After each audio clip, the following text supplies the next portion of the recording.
నిన్నే ప్రేమించేదా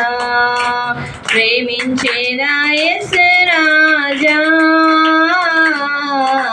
నిన్నే ప్రేమించేదా ప్రేమించేదా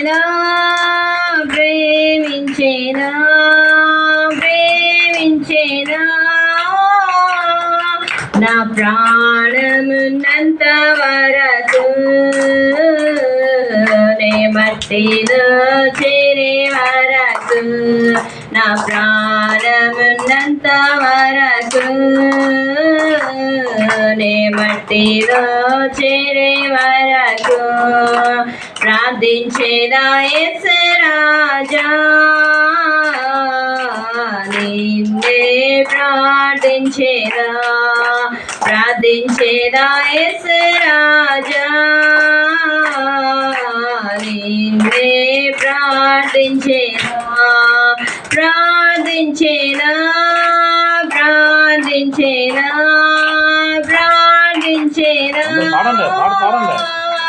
నా ప్రాణమున్నంత వరకు నే మట్టిలో చేరే వరకు నా ప్రాణమున్నంత వరకు నే మట్టిలో చేరే వరకు ప్రేమించేదా యేసు రాజా నిన్నే ప్రేమించేదా యేసు రాజా నిన్నే ప్రేమించేదా. దేవుని స్తోత్రం. మంచి బట్టలు వేసుకుండ్రు, అబ్బా చాలా ముచ్చటగా చాలా బాగున్నారు. యేసయ్య మెచ్చేటువంటి మనుషులు మీరందరూ కూడా, యేసయ్య మెచ్చిన బిడ్డలు మీరందరికీ దేవుడు దీవించును గాక. ఇప్పుడు మనము శుద్ధులైన 10 మంది అనేటువంటి ఒక చిన్న కథని మనం నేర్చుకుందాం. ఏటమ్మా, ఒకరోజంట యేసు ప్రభు వారు యెరూషలేంకి వెళ్తాండ్రు. ఏ ఊరు వెళ్తాండ్రు? యెరూషలేంకి వెళ్తాండ్రు. యెరూషలేంకి వెళ్ళేటప్పుడు ఆయన అనేక ప్రాంతాలకు వెళ్ళి సువార్త ప్రకటించేవాడు. ఏం సువార్త ప్రకటించేవాడు అంటే, అమ్మ నాన్న వినండిరా, ఏం సువార్త ప్రకటించి దేవుని రాజ్య సువార్త ప్రకటించారు. నశించినటువంటి వారందరికీ మళ్ళీ దేవుని రాజ్యంలోనికి రావాలని చెప్పేసి. అయితే ఆయనకి ఇంకోటి ఉందమ్మా, యేసు ప్రభుని అమ్మ తెలియనండి, యేసు ప్రభుని నమ్ముకున్న వాళ్ళందరికీ రోగాలు బాగవుతాయి, ఆరోగ్యాలు వస్తాయి, చదువు వస్తుంది, మంచి జ్ఞానం వస్తుంది. ఇంకేటి వస్తుంది చెప్పండి? యేసే నమ్ముకుంటే ఏది వస్తుంది? మంచి చదువు వస్తుంది, బుద్ధి వస్తుంది, ఆరోగ్యం వస్తుంది, మంచి జ్ఞానం వస్తుంది. ఇంకా నాన్న ఏం పేరా? నీ పేరు దిలీప్. చెప్పు, ఏంటి వస్తుంది? ఏసైని ప్రార్థిస్తే ఏమొస్తుంది? మన ఇంట్లోనూ శాంతి సమాధానం వస్తుంది, అన్నీళ్ళు బాగుంటారు, నాన్నలు బాగుంటారు. ఎవరైనా తాగుడు కట్టుంటే తాగుడు మానుతారు ఇంట్లోనూ. అమ్మ నాన్న క్షేమంగా ఉంటారు, అమ్మకు నాన్న పని దొరుకుతుంది. ఇంకేటి ఉంటుంది? రక్షణ వస్తుంది. అన్నిటికన్నా ప్రాముఖ్యమైనది పరలోకపు రక్షణ మనకి వస్తుంది. అయితే ఒకసారి యేసు ప్రభు వారు యెరూషలేంకి అందునిమిత్తమే వెళ్తానన్నమాట. ఆయన సువార్తకి వెళ్తుండగా, నాన్న సువార్త వినండి నాన్న, కథ బాగా మంచి కథ ఇది. 10 మంది అట కుష్ఠరోగులు ఎదురయ్యారంటారు. 10 మంది కుష్ఠరోగులు చూసి కేకలేస్తాండ్రు. ఏమని కేకలేస్తాండ్రు అంటే, ఇక కుష్ఠరోగులు అందరూ కూడా మాకు బాగు చేయండి యేసయ్యా, బాగు చేయండి యేసయ్యా, బాగు చేయండి యేసయ్యా అని కేకలేస్తాండ్రు. 10 మంది తమకు సహాయం చేయండి అని కేకలేస్తాండ్రు. ఇలా కేకలేసేటప్పుడు అప్పుడు యేసు ప్రభు వారు ఏం చేశారు? ఆయన్ని నేను బాగు చేయను, మీరు వెళ్ళిపోండి అన్నాడేంటే? అలాగ అనలేదు. ఎందుకంటే యేసు ప్రభు వారికి అందరము బిడ్డలమే. మన టెంకాల్లో ఉన్న ప్రజలందరూ కూడా ఆయన ప్రజలే. భారతదేశంలో ఉన్న ప్రజలందరూ కూడా ఆయన ప్రజలే. పాకిస్తాన్లో ఉన్న ప్రజలు కూడా ఆయన ప్రజలే. ఆఫ్ఘనిస్తాన్లో ఉన్న ప్రజలు కూడా, అన్ని దేశాల్లో ఉన్న ప్రజలందరూ కూడా ఎవరి ప్రజలు? దేవుని ప్రజలు, యేసయ్య ప్రజలు. అందరూ రక్షణ పొందుకోవాలా. మరి బాగు చేయాలి ప్రభు అని అంటే ఆయన బాగు చేస్తారా, బాగు చేయడా? ఆయన బాగు చేసేటువంటి, మీరు చెప్పట్లేదు తల్లి, ఆయన బాగు చేసేటువంటి మనసు ఉన్నాడా కాదా? బాగు చేసే మనసు ఉన్నాడు. ఆయనకి బాగు చేసే శక్తి ఉందా లేదా? ఎందుకంటే ఆయన ఈ భూమిని ఆకాశాన్ని కలుగును కాకంటే కలిగిసే అంతే. ఆయన తయారు చేయలేదు. ఎవరిని తయారు చేశాడు? మనల్ని తయారు చేశాడు యేసయ్య. మనల్ని తయారు చేశాడు. మనలందరినీ కూడా యేసు ప్రభు వారు తల్లి గర్భంలో ఉన్నప్పుడు తయారు చేశాడు. ఇదిగో దిలీపు, నువ్వు మీ ఇంట్లో నువ్వు పుట్టాలి, కొండబాబు నువ్వు మీ ఇంట్లో నువ్వు పుట్టాలి అని పేరు పెట్టి ఆ రోజే మీ ఇంట్లో దేవుడు సృష్టించాడు, పుట్టించాడు. అందుచేత అందరం కూడా ఆయన బిడ్డలమే. అయితే ఈ 10 మందికి బాగులేనప్పుడు ఏమైనా కేకలేస్తుండ్రు? అయ్యా మమ్మల్ని రక్షించి యేసయ్యా అన్నారు. రక్షించి యేసయ్య అంటే వాళ్ళు కేకలేస్తారట. అందరం కలిపి వాళ్ళందరూ కేకలేస్తున్నారు, పెద్ద పెద్ద కేకలు వేస్తే యేసు ప్రభు వారు వాళ్ళు చూసి బాబు ఇలా రండిరా అన్నాడు. అయిన తర్వాత వాళ్ళందరినీ కూడా యేసు ప్రభు వారు స్వస్థపరిచారు. ఏం చేశాడు? కుష్ఠరోగుల్ని స్వస్థపరిచాడు. దేవుడు ఏం చేశాడు? ఎంతమంది వచ్చారు? 10 మంది వచ్చారు. వాళ్ళు వచ్చి ఏమని కేకలేశారు? యేసయ్య మమ్మల్ని బాగు చెయ్యు, యేసయ్య మమ్మల్ని బాగు చెయ్యు. మనం కూడా దేవునికి ఏదైనా అవసరం ఉందనుకో, మనం ఏమని అడగాల? యేసయ్య మాకు ఫీజు కట్టాలి, యేసయ్య మాకు పుస్తకాలు కావాలి, యేసయ్య మాకు బట్టలు కావాలి. యేసయ్య అంటే మనకి ఏంటి కావాలి? నీకేంటి కావాలి తల్లి? యేసయ్య మాకు మంచి ఆరోగ్యం కావాలి, యేసయ్య మాకు మంచి జ్ఞానం కావాలి, యేసయ్య మాకు మంచి ఇల్లు లేదు, మంచి ఇల్లు కావాలి, మంచి ఇల్లు కట్టుకోవాలి. ఇవన్నీ కూడా ఎవరిని అడగాలి? మీరు యేసయ్యని అడిగితే యేసయ్య ద్వారా మనకు సమస్తం కూడా ఇస్తాడనమాట. అర్థమైందా? మీకు అందరికి అర్థమైందమ్మా? అయితే ఇప్పుడు కుష్ఠరోగులు బాగు చేశాడు అమ్మా. అయితే కుష్ఠరోగుల్ని ఎప్పుడైతే బాగు చేశాడో 10 మంది కుష్ఠరోగులు కూడా బాగైన తర్వాత ఏం చేశారు? వాళ్ళు వెళ్ళిపోయారు ఇంటికి. అందులో ఒక్కడు మాత్రమే వెనక్కి వచ్చాడు. ఆయన సమరయుడు. ఏం పేరు? సమరయుడు. ఇప్పుడు కుష్ఠరోగులు ఎంతమంది?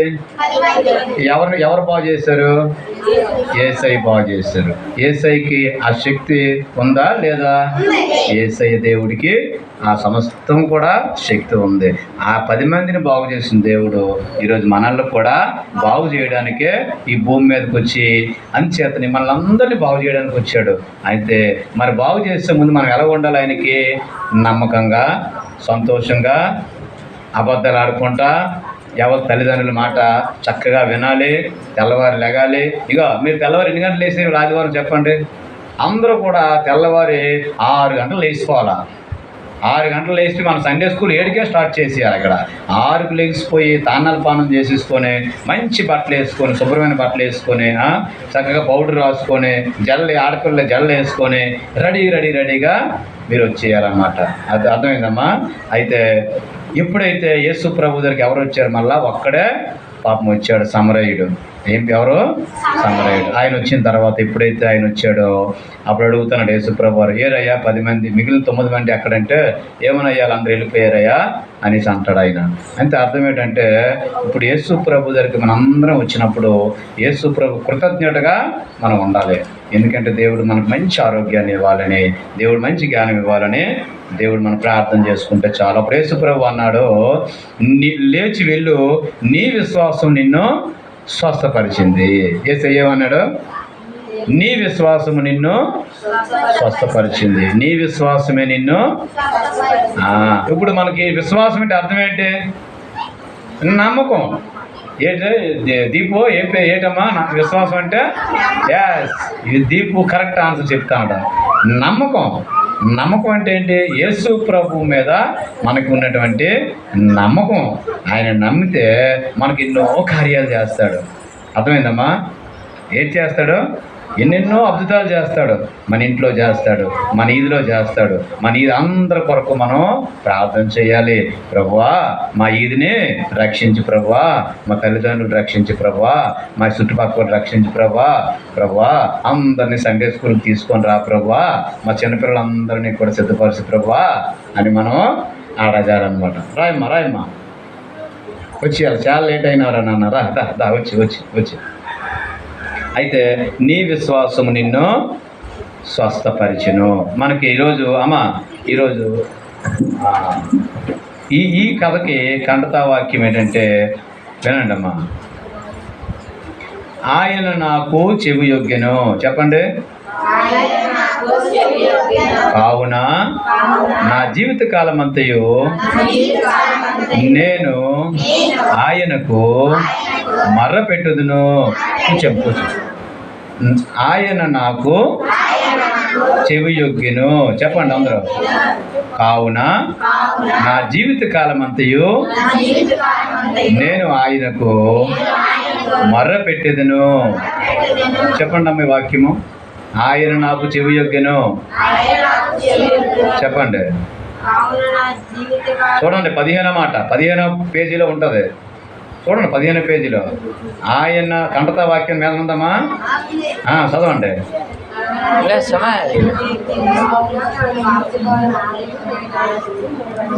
చెప్పాలి గట్టిగా. ఆయన నాకు చెవి.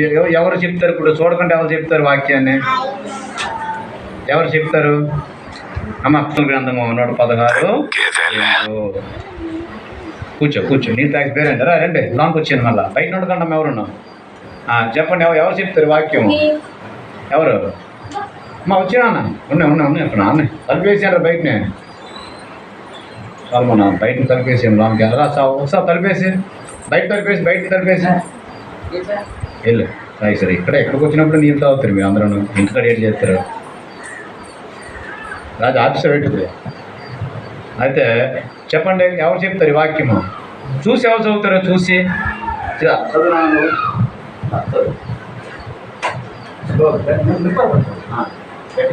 ఆయన నాకు చెవియొగ్గెను. కావున నా జీవిత కాలమంతయు నేను ఆయనకు మొర్ర పెట్టెదను. ఆయన నాకు చెవియొగ్గెను.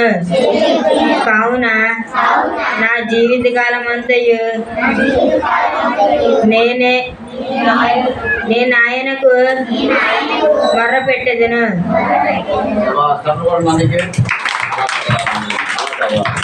అలా చక్కగా దేవుని మాట చదివి దేవుని మాటలో అది క్లోజ్ చేస్తా.